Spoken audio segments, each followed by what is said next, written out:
Good afternoon. Thanks for joining us across the fence. I'm Fran Stoddard. It is the first Thursday of the month, which means it is recipe time on Across the Fence. As the calendar turns to March, the days are getting longer as we inch slowly towards spring. It's a transitional season, a time of change and rebirth.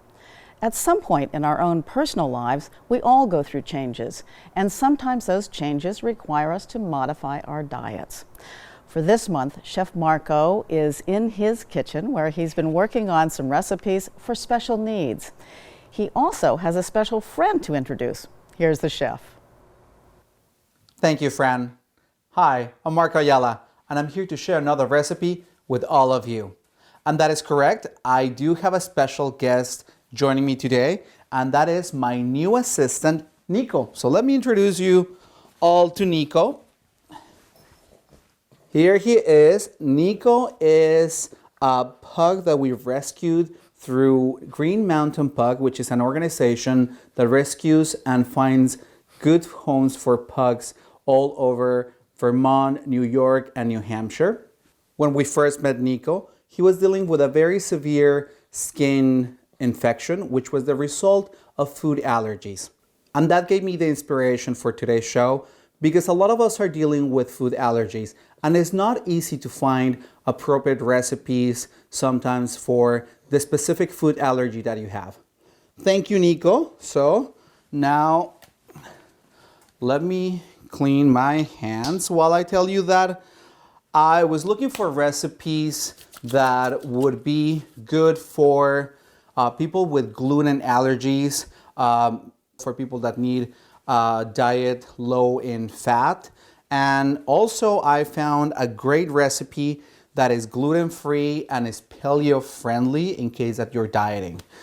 And my first recipe today is a recipe that is gluten-free, nut-free, and dairy-free.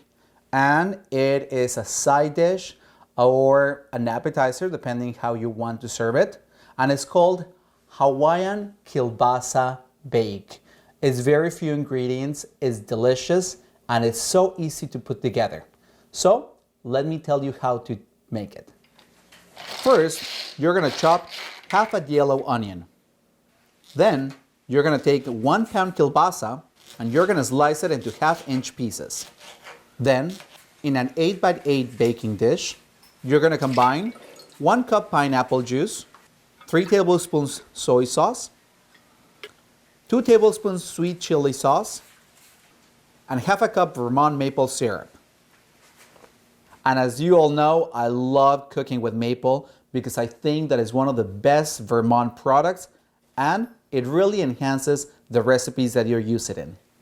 You're gonna mix all the ingredients well, and then you're gonna add the kielbasa, yellow onion, and 1 can crushed pineapple, juice removed. Once you combine all the ingredients, you're gonna let them marinate for about 3 hours or overnight if possible. Then you're gonna bake it at 350 degrees for 1 hour until the juice is bubbly. And that is it. Isn't that super easy?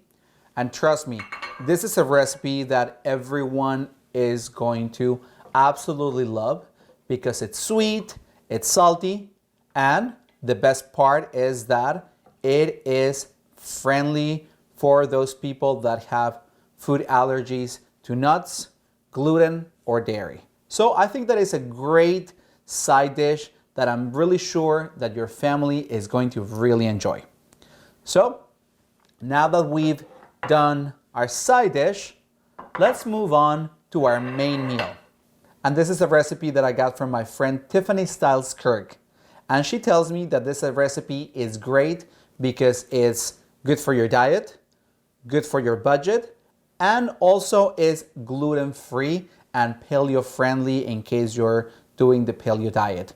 And this is egg roll bowls. And let me tell you, this recipe is easy to make. It uses a lot of fresh ingredients and it's great for planning ahead. Because if you're a fan of meal prep, which is when you make a bigger batch of a dish and divide it into different portions for the week, this is perfect for it. So let me tell you how Tiffany put this together. First, in a large pan over medium heat, you're gonna add half a teaspoon olive oil. Once the oil is hot, you're gonna add 1 pound ground chicken. And what I really like about this recipe is that it's very versatile because you can customize it to whatever your family likes and what you like. I'm using ground chicken. However, you can substitute for ground pork or even ground turkey, or you can also use ground beef. However, you should be mindful that when you switch the protein, you also switch the amount of cholesterol that's in the recipe. Once the ground chicken is completely cooked through, you're gonna add your onions and cook for another 5 minutes until the onions are translucent. In the meantime, you're gonna take some fresh ginger, peel it, and mince it until you have 1.5 teaspoons. You are also going to take about 1 cup carrots and cut them into slices or shred them if you like. And my assistant Nico comes over and makes sure that I'm using only the freshest and highest quality ingredients. Once the onions are cooked, you're gonna add the ginger and 2 cloves garlic, and you're gonna cook it for 1 minute longer. Another great thing about this recipe is that there is very little prep time involved, mostly because we're using a few shortcuts. In this case, we're going to use 1 bag coleslaw instead of having to chop a whole cabbage. Then you're gonna open 1 bag coleslaw mix, about 16 ounces, and you're gonna add half of it. You are then going to drizzle the mixture with 3 tablespoons low sodium gluten-free tamari and 1 tablespoon rice vinegar. Tamari and rice vinegar are ingredients that you can find in the international aisle or of your favorite grocery store. And the cool thing about tamari is that it's almost like soy sauce, but it's gluten-free. However, something that is important for this recipe and any other recipe that you're making is to verify that it states that it's gluten-free. If you're making this recipe because a member of your family has a gluten allergy, it's always good to verify. You're gonna cook the mixture for 2 to 3 minutes or until the cabbage starts to wilt. Then you're gonna turn the heat off, add the rest of your coleslaw mix, and remove the pan from the heat. Add 1 teaspoon toasted sesame oil and sprinkle it with some sesame seeds. And believe me, this is a recipe that you're really going to enjoy, whether you're making it because you have a food allergy or because you want to lose some weight or eat a little better. It doesn't matter because you are going to enjoy it just as much, whatever the motivation is behind it. And look at all the veggies in there, all the lean meat. It's a recipe that is a winner in my book. And now that we have our main dish covered, as well as our side dish, let's talk about dessert. Because just because you are on a diet or because you have some dietary restrictions doesn't mean that you shouldn't enjoy dessert. So, thinking about that, I found this very cute dessert that I really think that you're going to enjoy. It is a peanut butter cup and chia seed pudding. And for something that you don't even have to cook, this turned out very, very good. And yes, we're talking about the same chia seeds that you use on those chia pets that you see advertised on TV, except that in a recipe, they're delicious. And what I really like about this recipe is that it's cholesterol free and it's dairy free because instead of milk, we're using almond milk. So let me tell you how to put these little cups together. First, in a medium bowl, you're gonna add 5 to 7 tablespoons chia seeds, 1 1/3 cups almond milk, 1/4 cup cocoa powder, 4 tablespoons maple syrup, 1 teaspoon vanilla, and 1/4 teaspoon salt. Then you're gonna whisk it until all the ingredients are combined. And let me tell you, if you've never tried chia seeds, they're really good and they're very good for you because they're loaded with antioxidants and they also reduce cholesterol. And because when chia seeds come in contact with liquids, they take this gel-like texture, they expand, so they also help with weight management because they make you feel full.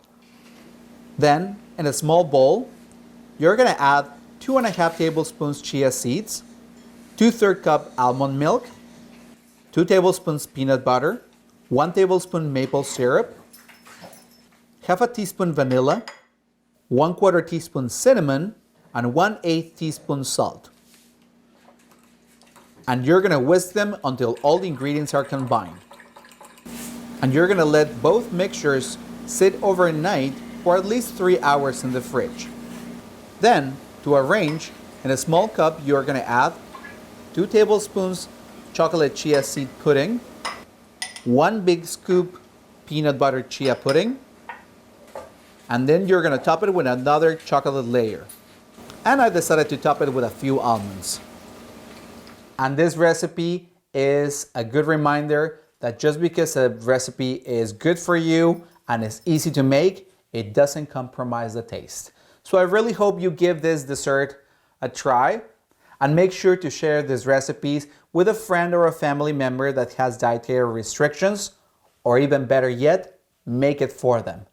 And on that note, I want to remind you to follow Across the Fence on social media. So like us on Facebook, follow us on Twitter, and subscribe to our YouTube channel so you can get the latest updates from Across the Fence right to your computer or your phone. And from my kitchen with my little assistant, Nico, happy cooking, enjoy your food, and share a recipe with a friend. Thank you, Marco. And it's great to meet Nico. We'll see you both again on our next recipe segment on Thursday, April 6th, just in time for Easter. And that's our program for today. Once again, thank you for joining us Across the Fence. I'm Fran Stoddard. Stay well.